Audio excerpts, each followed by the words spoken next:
What he say I am, where he say I am, I know who I am, I know who God say I am. What he say I am, where he say I met, I know who I am. I walk in the power, I walk in the miracle, I love the I know who I am. I walk, je travaille de la puissance, je marche dans la miracle, je vis une vie de faveur à cause de ce que je sais qui je suis. Yeah. Elle s'appelle Sinache. Deuxième partie de notre lecture, deuxième partie, peuple de Dieu. Est-ce que tu peux dire I know who I am? I know who I am. We are the chosen generation. Yeah. God bless you. God bless you. Hallelujah. I know who I am. How many of you are chosen generation? We are the chosen generation. Oh, j'ai envie d'écouter ce chant avec vous un peu. Connectez-vous. I know who I am. I know who I am. Je sais ce que Dieu dit. Qu'est-ce qu'il dit de moi? Où il dit que j'irai? Parce que je sais qui je suis. What he say I am, where he say I'm at, I know who I am. I walk in the power, I walk in the miracle, I live a well, a life of favor. Donc je vis une vie de faveur. Dieu vous bénisse. Je vais m'arrêter là avec vous. Amen. Que sa grâce et que sa faveur sorte avec chacun et chacune d'entre vous. Alors nous sommes là pour notre deuxième partie de la lecture de la Bible en un an. Tout à l'heure nous étions en train de lire et puis le courant nous a laissé tomber un peu. Mais là le courant est revenu, donc on va anticiper rapidement. Nous allons lire Juge. On va commencer le livre des Juges. Excusez-moi, j'arrive. Excusez-moi, j'arrive un instant.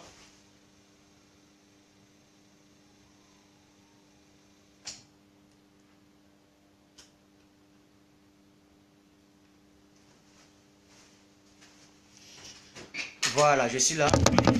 Il fallait éteindre un peu le truc là. Il fallait éteindre ça. Alors, peuple de Dieu, que Dieu vous bénisse, que sa grâce soit avec vous. Voilà, connectez-vous, on va terminer notre programme et puis on va vaquer à nos occupations.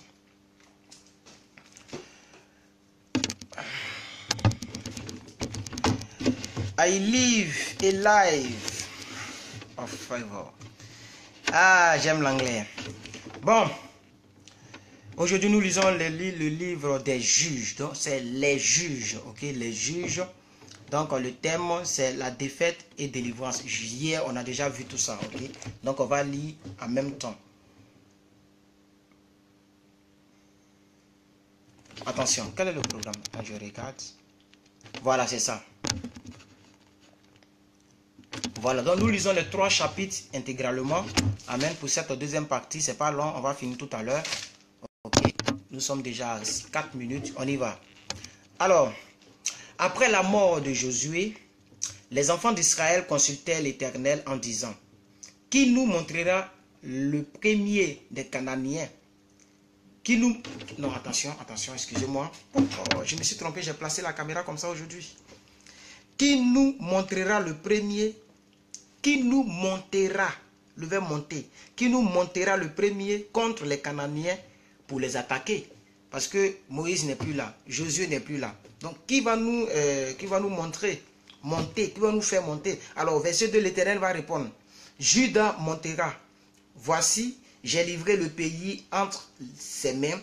Et Judas dit à Siméon son frère: monte avec moi dans le pays qui m'est échu par le sort, et nous combattrons les Cananéens. J'irai aussi avec toi dans celui qui t'est échu en partage. Et Siméon alla avec lui. Alors, voyons la victoire de Judas. Quand Dieu est avec quelqu'un, tu seras toujours victorieux. Ça, c'est clair. Alors, Judas monta, et l'Éternel livra entre leurs mains les Cananéens et les Phérésiens. Il bâtit 10 000 hommes à Bézek. Ils trouvèrent Adoni-Bézek à Bézek. Ils l'attaquèrent et ils battirent les Cananéens et les Phérésiens. Adoni-Bézek prit la fuite, mais ils le poursuivirent et le saisirent, et ils lui coupèrent les pouces des mains et des pieds. Adoni-Bézek dit, verset 7, 70 rois ayant les pouces des mains et des pieds coupés ramassaient les miettes sous ma table. Dieu me rend ce que j'ai fait. On l'amena à Jérusalem et il y mourut. Les fils de Juda attaquèrent donc Jérusalem et la prirent. Ils la frappèrent du tranchant de l'épée. Ils mirent le feu à la ville. Verset 9. Les fils de Juda descendirent ensuite pour combattre les Cananéens qui habitaient la montagne, la contrée du Midi et la plaine. Juda marcha contre les Cananéens qui habitaient à Hébron, appelé autrefois Kirjat Arba. Vous vous rappelez très bien. Et il bâtit Sheshaï, Haïman et Talmaï. Nous sommes au verset 11, ok? Voilà, nous lisons, les autres vont regarder après. De là, il marcha contre les habitants de Débir. Débir s'appelait autrefois Karjit Sefer. Caleb dit, verset 12, je donnerai ma fille Aksa pour femme à celui qui battra. Je pense qu'on a déjà lu ça. On a déjà lu ça, mais peut-être que c'était une erreur. Ok, donc je donnerai ma fille Kassa pour femme à celui qui battra Karjat Sefer et qui la prendra. Caleb s'en empara et Caleb lui donna pour femme sa fille Aksa. Lorsqu'elle fut entrée chez Othniel, elle le sollicita de demander à son père un champ. Elle descendit de son âne et Caleb lui dit, qu'as-tu? Salut ma fille Eliana Geneviève Kouakou. Verset 15. Elle lui répondit, fais-moi un présent car tu m'as... attention, je n'ai pas salué les gens qui m'ont salué. Hein? C'est pas trop normal. Hein, c'est pas trop normal. Maman Christ, salut, rebonjour, oui, rebonjour. Niali Dosso, Bobby Nicholson. Hein, rebonjour tout le monde. Voilà. J'ai ma lumière, rebonjour. Laurette, rebonjour. Gilbert, rebonjour. Bonjour. Voilà, on continue. Judas monta, marcha. J'étais où là? Excusez-moi. J'étais au verset 15. Elle lui répondit, fais-moi un présent, car tu m'as donné une terre du Midi, donne-moi aussi des sources d'eau. Et Caleb lui donna les sources supérieures et les sources inférieures. Je pense que j'ai déjà lu ça avec vous. Mais c'est l'année surpassée. Comme chaque 2 ans, je lis, chaque 2 ans, donc peut-être que c'est l'année surpassée là qui me revient. J'ai déjà lu ça. Les fils du Kenya, beau-père de Moïse, montèrent de la ville des palmiers avec les fils de Juda dans le désert de Juda au midi d'Arabe et ils allèrent s'établir parmi le peuple. Juda se mit en marche avec Siméon, son frère, et il battit les Cananéens qui habitaient à Tipha. Il vouait la ville par interdit et on l'appela Orna. Juda s'empara encore de Gaza et son territoire, la lumière là me gêne beaucoup, et son territoire d'Ascalon et son territoire, d'Écron et son territoire.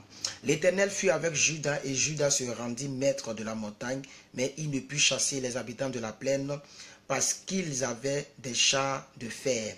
On donna Hébron à Caleb, comme l'avait dit Moïse, et il en chassa les 3 fils d'Anak.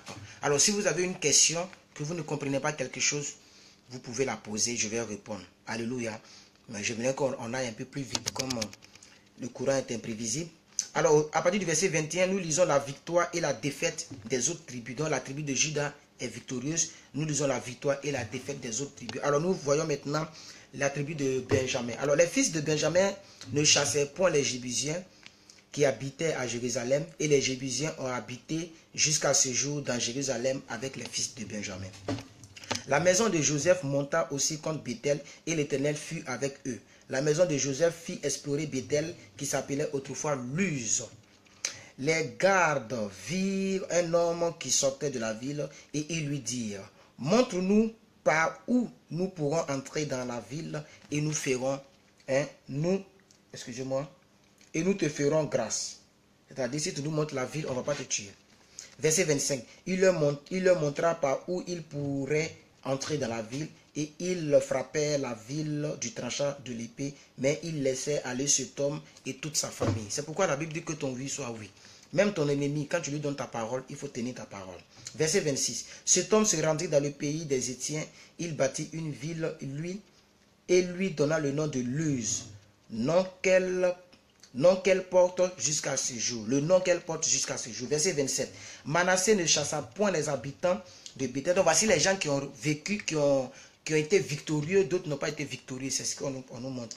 Manassé ne chassa point les habitants de Beth-Shéan et des villes de son ressort, de Tahanak et des villes de son ressort, de Dor et des villes de son ressort, de Géblian et des villes de son ressort, de Megiddo et des villes de son ressort, et les Cananéens voulurent rester dans ce pays. Lorsque Israël fut assez fort, il assujettit les Cananéens à un tribut, mais il ne les chassa point. Verset 29. Éphraïm ne chassa point les Cananéens qui habitaient à Gézer, et les Cananéens habitaient au milieu d'Éphraïm à Gézer. Zabulon ne chassa point aussi les habitants de Kitron, et ni les habitants de Nahalol, et les Cananéens habitaient au milieu de Zabulon, mais il fut assujetti à un tribut. Alors, Hazer aussi ne chassa point les habitants d'Akor. C'est-à-dire, quand Josué est mort, voilà ce qui se passe. Lorsque Josué est mort, ceux qui ont vaincu là, c'est Judas et Joseph. Tout le reste, ils n'ont pas pu faire quelque chose. C'est la défaite totale. Hazer ne chassa point les habitants d'Akko et les habitants de Sidon, ni ceux d'Ashla, d'Akzib et de Elba, aussi de Afik et de Réhol. Voilà. Et les Azérites habitaient au milieu des Cananéens, habitants du pays, car ils ne les chassa point.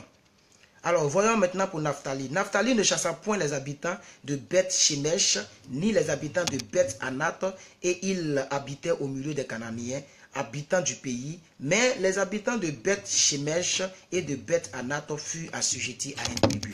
Vous voyez? J'espère que vous comprenez. Alors, avant-dernier verset, avant-dernier verset, le verset 34, les Amoriens repoussèrent dans la montagne les fils de Dan et ne les laissèrent pas descendre dans les plaines. Les Amoriens voulurent rester à Ar-Ires et à Ajalon et à Shaharbim, mais la main de la maison de Joseph s'apaisantit sur eux et ils furent assujettis à un tribut. Dernier verset pour ce chapitre. Le territoire des Amoriens s'étendait dans la montée d'Akrabim, depuis Séla et en dessous. Ah, c'est le bon français. On ne dit pas au-dessus, on dit en dessus. Alors, nous sommes maintenant au deuxième chapitre des livres des juges. Donc, vous voyez, on sent qu'il n'y a plus de leader dans le peuple d'Israël. C'est ça qu'il faut comprendre au fait. Il ne faut pas comprendre les villes, les noms. Les gens disent, mais homme de Dieu, tu lis trop de villes, trop de noms. On lit toute la Bible. Même s'il y a virgule, on lit la virgule. Amen. Mais ce qu'il faut comprendre, c'est que dès que Josué est mort et que Moïse était parti, que Aaron était parti, le peuple était déboussolé. Donc il y a 2 tribus seulement sur les 12 qui ont vaincu. Alléluia. C'est-à-dire Joseph et puis Judas. Les 2 J, comme Jésus. C'est les 2. Tout le reste, on appelle ça poteau. Encore une fois, on dit poteau. Ils ont fait poteau. Ils n'ont pas pu chasser même une seule tribu. Alors, nous allons voir maintenant au chapitre 2, Israël, qui a été puni sinon pour sa désobéissance. Ah oui, Israël a été puni. Excusez-moi, la lumière là me frappe un peu trop. Quand ils ont arrangé la ligne électrique là même mon stabilisateur fait boum, tellement le courant est fort. S'il n'y avait pas de stabilisateur, tout allait se griller ici. C'est comme ça. S'il n'y a pas de stabilisateur, tout se grille en même temps. Et le courant est très fort. Donc c'est le stabilisateur qui me permet... Voilà. La lumière là me frappe fortement, donc je l'ai repoussé un peu en arrière. J'espère que vous me voyez. Hein. Vous me voyez? Ah, c'est bien, c'est bien, c'est bien. Alors au verset 2, on va voir maintenant la punition d'Israël à cause de sa désobéissance. Alors, le verset 1. Chapitre 2, verset 1. Un envoyé de l'Éternel monta à Gilgal, à Boukim, Bokim et dit, je vous ai fait monter hors d'Égypte, je vous ai amené dans le pays que j'ai juré à vos pères de vous donner. J'ai dit, jamais je ne romperai mon alliance avec vous. Et vous ne traitez point alliance avec les habitants. Vous ne traiterez point alliance avec les habitants de ce pays. Vous vous rappelez, c'est ce que Josué a dit avant de mourir. Il dit, Dieu a fait telle chose avec vous. Il a fait tel miracle avec vous. S'il vous plaît, pardonnez. N'adorez pas d'autres dieux. Ne détruisez pas l'alliance qui est entre Dieu et vous. Moi, je suis vieux. J'ai 110 ans. Je vais mourir bientôt. Vous n'aurez pas de maître. La seule chose qui sera votre maître, c'est votre intégrité avec Dieu. Si vous le désobéissez, il n'y a pas quelqu'un pour intercéder pour vous. Josué les a prévenus. Alors, c'est ce qu'on nous dit ici. C'est comme ça qu'il faut comprendre la Bible. Donc, il dit quoi? Regardez bien.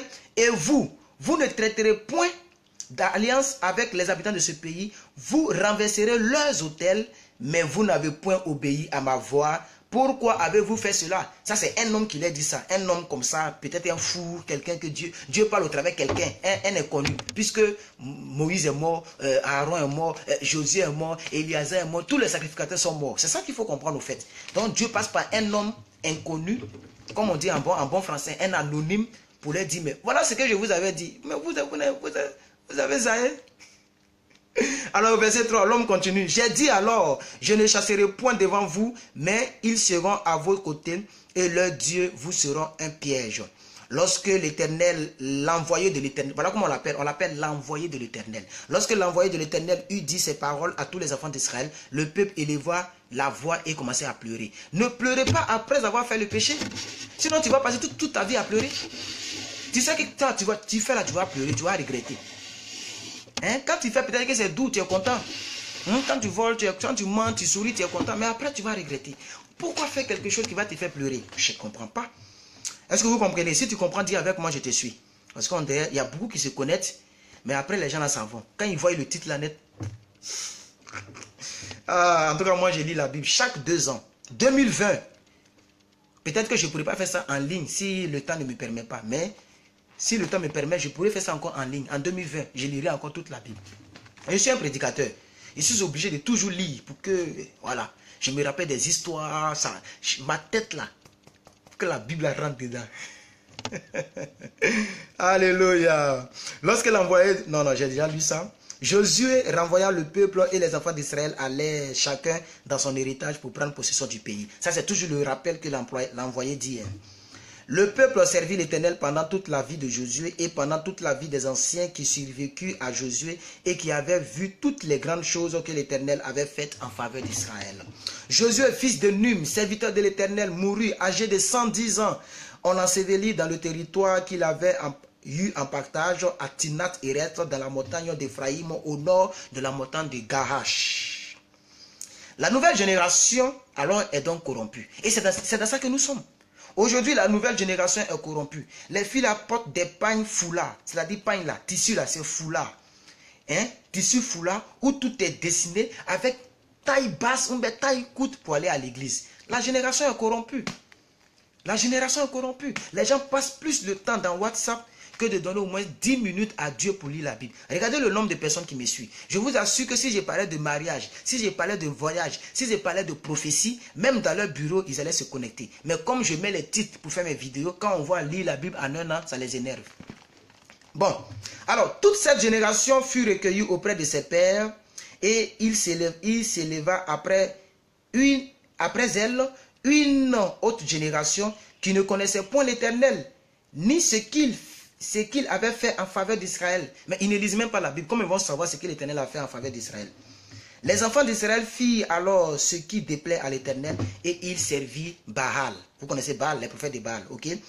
Ils abandonnaient l'Éternel, au verset 12, le Dieu de leur père qui les avait fait sortir du pays d'Égypte, et ils allaient après d'autres dieux d'entre les dieux du peuple qui les entouraient, et ils se prosternaient devant eux, et ils irritaient l'Éternel. Ils abandonnaient l'Éternel, et ils servirent Baal et les Astartés. La colère de l'Éternel s'enflamma contre Israël. Il les livra entre les mains des pillards qui les pillèrent. Il les vendit entre les mains de leurs ennemis d'alentour. Ils ne purent plus résister à leurs ennemis. Partout où ils allaient, la main de l'Éternel était contre eux pour leur faire du mal. Comme l'Éternel l'avait dit, comme l'Éternel le l'avait juré, ils furent ainsi dans une grande détresse. Alors après cette génération corrompue que Dieu a frappée, nous lisons encore Dieu qui va susciter des libérateurs. Amen. Oui, et c'est ça que j'aime beaucoup chez le Dieu d'Abraham, d'Isaac et de Jacob. C'est-à-dire quoi? Lorsque tu pêches et lorsque tu quittes sa voie, il fait tout pour te ramener sur la voie. C'est pourquoi il dit, si tu entends le son de ma voix, n'endurcis pas ton cœur. Ça veut dire que Dieu, il cherche les vents et moyens, il fait tout pour pouvoir te ramener sur la voie. Lorsque Adam et Ève ont péché, mais il ne les a pas laissés comme ça. Il est même venu pour faire des habits, pour couvrir leur nudité. Amen. Voilà, donc c'est très important. Alors, c'est ce que nous voyons ici. Dieu va susciter des libérateurs. Du verset 16 au verset 19, nous lisons. Alors, l'Éternel suscita des juges afin qu'ils les délivrent de la main de ceux qui les pillaient. Mais ils n'écoutaient pas même leurs juges. Voilà, donc ces gens, ça n'écoutaient même pas leurs juges, c'est ça. Car ils se prostituaient à d'autres dieux. Ils se prosternaient devant eux. Ils se détournaient promptement de la voie qu'avaient suivi leur père, et ils n'obéissent point comme eux au commandement de l'Éternel. Lorsque l'Éternel leur suscita des juges, l'Éternel était avec le juge et il les délivrait de la main de leurs ennemis pendant toute la vie du juge, car l'Éternel avait pitié de leurs gémissements contre ceux qui les opprimaient et les tourmentaient. Mais à la mort du juge, il se corrompait de nouveau, plus que leur père en alla après d'autres dieux pour les servir, se prosterner devant elles et et il persévérait dans la même conduite et dans le même endurcissement. Excusez-moi pour ma lecture qui est un peu bâclée. Donc, il persévérait dans la même conduite et dans le même endurcissement. Du verset 20 au verset 23, pour terminer le deuxième chapitre, voilà, les Cananéens laissés pour éprouver Israël. Donc les Cananéens ont été, c'est comme des chiens enragés qui ont été laissés pour aller éprouver Israël. Ok, lisons ça. Alors la colère de l'Éternel s'enflamma contre Israël et il dit, puisque cette génération a transgressé mon alliance que j'avais prescrite à ses pères, et puisqu'ils n'ont point obéi à ma voix, verset 21, je ne chasserai plus devant eux aucune des nations que Josué laissa quand il mourut. C'est ainsi que je mettrai par elles Israël à l'épreuve pour savoir s'ils prendront garde ou non de suivre la voie de l'Éternel, comme leurs pères y ont pris garde. Et l'Éternel laissa en repos ces nations qui n'avaient pas livré Dieu, et il ne se hâta point de les chasser. Voilà. Alors, nous allons terminer avec le chapitre 3 qui n'est pas aussi long que ça. Ça fait seulement 31 versets. Nous lisons les 31 versets et on va se dire au revoir pour vaquer à nos différentes occupations. Aujourd'hui, nous avons anticipé sur le programme de demain. Donc, demain, le programme sera très, très léger. Voilà. Parce que nous avons lu l'Ancien Testament concernant demain en même temps. Alors, chapitre 3, nous lisons l'idolâtrie qui conduit à la servitude. L'idolâtrie qui conduit à la servitude. Chapitre 3 du verset 1 au verset 4. Voici les nations que l'Éternel laissa pour éprouver par elles Israël. Tous ceux qui n'avaient pas connu toutes les guerres de Canaan. Il voulut seulement que les générations des enfants d'Israël connaissent et apprennent la guerre, ceux qui ne l'avaient pas connue auparavant. Ces nations étaient les 5 princes des Philistins, tous les Cananéens, les Sidoniens, les Éviens qui habitaient la montagne du Liban, depuis la montagne de Baal-Hermon jusqu'à l'entrée de Hamath. Ces nations servirent à mettre Israël à l'épreuve, afin que l'Éternel sache s'ils obéiraient au commandement qu'ils avaient prescrit à leur père par Moïse. Souvent, Dieu te frappe pour voir si tu vas revenir en arrière ou si tu vas continuer dans la bêtise humaine.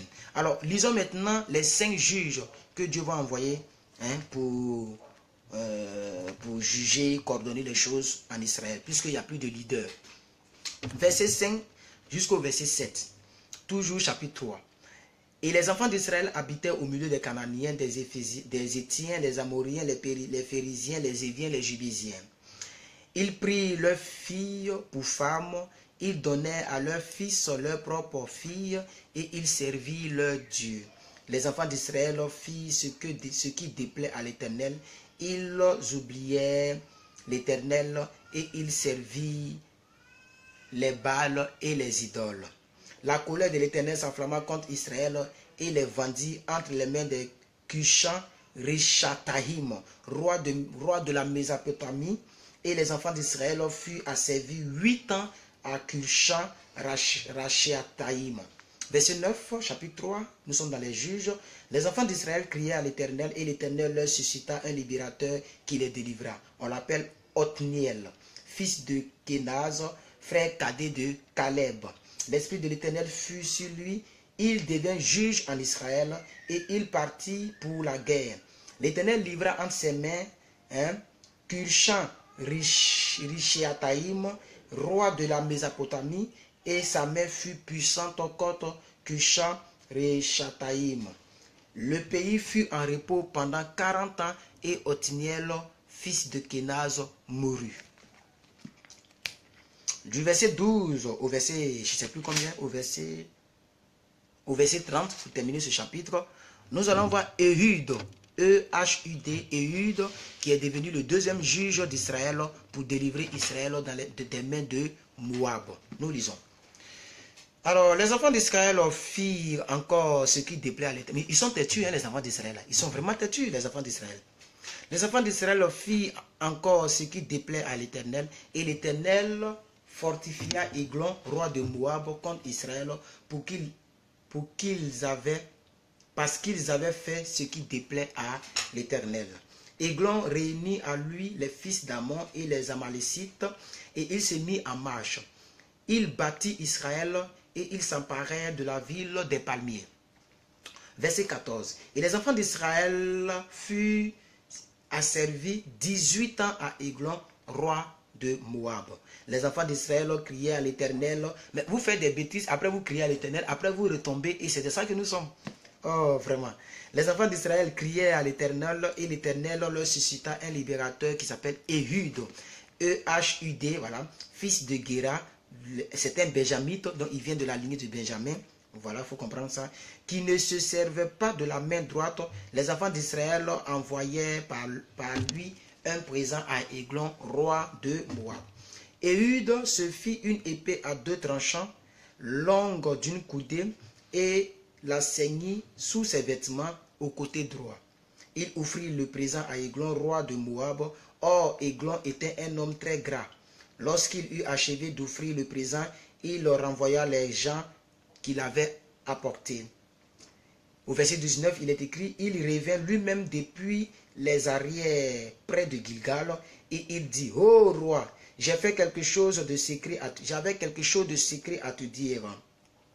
Le roi dit, silence, et tous ceux qui étaient auprès de lui sortirent. Ehud l'aborda comme il était assis seul dans sa chambre d'été, et dit, j'ai une parole de Dieu pour toi. Églon se leva de son siège. Alors Ehud avança la main gauche, tira l'épée de son côté droit et la lui enfonça dans le ventre. La poignée même entrant après la lame. Tellement il a enfoncé, même la poignée même est rentrée. Après la lame, car il ne retira pas du ventre l'épée, qui sortit par derrière. Ehud sortit, verset 23, Ehud sortit par le portique, donc la deuxième porte de l'autre côté, par le portique, fermant sur lui les portes de la chambre haute et tira le verrou. Quand il fut sorti, les serviteurs du roi vinrent et regardèrent, et voici, les portes de la chambre haute étaient toutes fermées au verrou. Il dit, sans doute, ils se couvrent les pieds dans la chambre d'été. Ils attendaient longtemps, et comme ils n'ouvraient pas les portes de la chambre haute, il prit la clé et ouvrit, et voici leur maître était mort, étendu sur la terre. Pendant qu'ils s'attardaient de la sorte, Ehud prit la fuite, dépassa les carrières et se sauva vers Séira. Dès qu'il fut arrivé, il sonna de la trompette dans la montagne d'Éphraïm. Les enfants d'Israël descendirent avec lui de la montagne et se mirent à leur tête. Il leur dit, suivez-moi, car l'Éternel a livré entre vos mains les Moabites, vos ennemis. Il descendit après lui, s'empara des gués du Jourdain vis-à-vis de Moab et ne laissait passer personne. Avant-dernier verset pour aujourd'hui. Il bâtit dans ce temps-là environ 10 000 hommes de Moab, tous robustes, tous vaillants, et même pas un seul n'a pu s'échapper. Donc, dernier verset, avant-dernier verset pour aujourd'hui. En ce jour, Moab fut humilié sous la main d'Israël, et le pays fut en repos pendant 80 ans.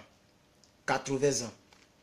Après lui, il y eut Shamgar, fils d'Anat. Il bâtit 600 hommes des Philistins avec un aiguillon à bœuf. Et lui aussi fut libérateur d'Israël. Alors demain, nous lisons l'histoire de Déborah, l'histoire de Barak, qui fut respectivement 4e et 5e juge en Israël. Que Dieu bénisse sa parole. Alors merci à toutes les personnes qui ont été en ligne. Et voilà, je vous souhaite un bon lundi. Que Dieu veille sur vous, que Dieu vous garde dans toutes vos activités, qu'il vous protège contre le vent de la malédiction et que Dieu fasse que toutes les personnes qui sont malades retrouvent la guérison, toutes les personnes qui sont tristes retrouvent la quiétude, la paix du cœur et que toutes les personnes qui ont un sujet particulier, que Dieu exauce ce sujet-là. Alors nous autres qui sommes devant le Seigneur dans un jeûne, 17e jour du jeûne aujourd'hui, je prie aussi que le Seigneur nous fortifie. Ce n'est pas du tout facile, mais il faut y faire. Et c'est le dernier jeûne public de Plus que Vainqueur concernant les réseaux sociaux et concernant l'œuvre que je fais sur Internet. Que Dieu vous bénisse. Alors voilà, merci beaucoup et que sa grâce soit avec vous. À toutes les personnes qui aimeraient nous soutenir, nous sommes là. J'ai béni le nom d'une dame ici, que je tais le nom. Merci beaucoup pour l'Internet et pour tout. Merci, que Dieu vous bénisse. Et vraiment merci maman, merci beaucoup. Je sais que tu es là, tu seras là. Alors merci à vous tous, que Dieu vous bénisse. Et voilà, bonne journée, bye bye. Maman Prunette de Dieu, bonne journée. Maman Christ, bonne journée à tout le monde, que Dieu vous bénisse. C'est Jésus qui est Seigneur. Et je pense qu'avec Dieu, nous sommes toujours plus que vainqueurs. Bye.